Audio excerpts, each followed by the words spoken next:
Je m'appelle Ose Jensen, j'ai 55 ans et je vis dans le petit village de Lovenstedt dans le Nordfriesland. On a une ferme et je suis agricultrice et enseignante dans un lycée technique. Dans le Schleswig-Holstein, dans le nord de l'Allemagne, les Jensen produisent de l'alimentation animale. Ils disposent de panneaux solaires et gèrent avec d'autres un site de production de biogaz. Mais ils ont aussi investi dans un parc éolien citoyen, une initiative courante dans ce Land pour laquelle ils ont touché des subventions. J'ai l'impression que la transition énergétique est une bonne chose pour les régions rurales où la population change, où les jeunes s'en vont. Il semble que cette politique aide ces régions à prospérer, non ?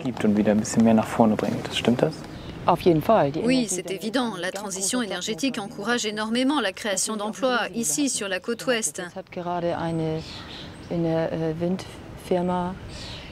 Bien sûr, il y a des risques. Un parc éolien vient d'arrêter sa production et ça pose des problèmes. Mais de manière générale, la transition énergétique se traduit par des revenus plus élevés dans les régions rurales. Et elle crée de l'emploi, mais aussi de l'innovation et des visions novatrices.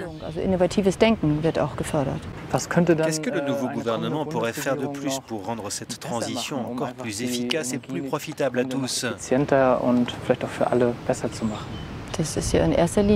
La première chose à faire, c'est de s'occuper du transport, de l'électricité, de tout l'acheminement. Aujourd'hui, il n'y a pas assez de lignes électriques performantes pour amener le courant plus loin, là où on en a besoin.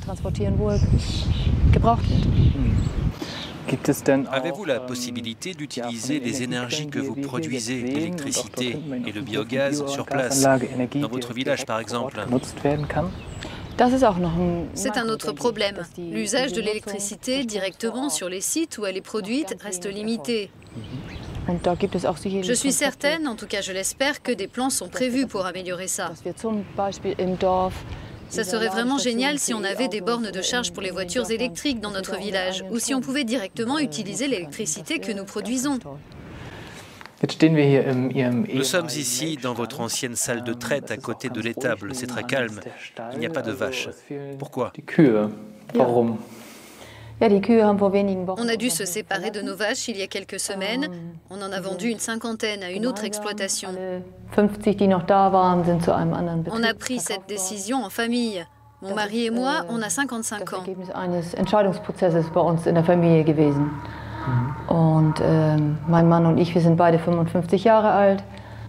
Mais il y a une autre raison. Pour la deuxième fois, comme beaucoup d'autres collègues, on a traversé une période où le prix du lait était extrêmement bas.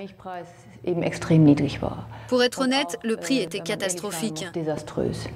On travaillait 364 jours par an, en gros, pour rien. Je constate que les activités changent dans les villages. Il y en a où à peine un producteur laitier sur 10 est toujours là au bout de 2 ans d'activité.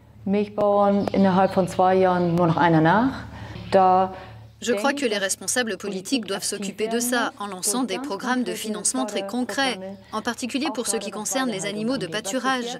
Les programmes qui existent aujourd'hui ne sont pas suffisants pour maintenir les vaches au pâturage. C'est tout à fait clair.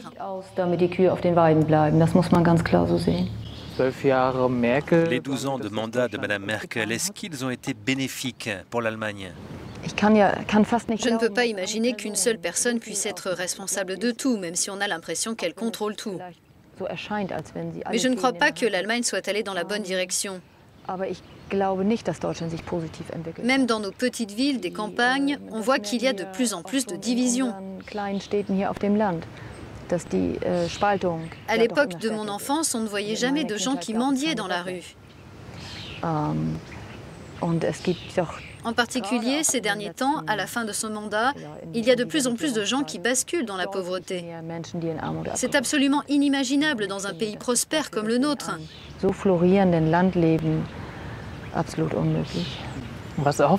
Qu'espérez-vous de ces élections législatives ? Le plus important, c'est qu'il n'y ait pas de montée de l'extrémisme.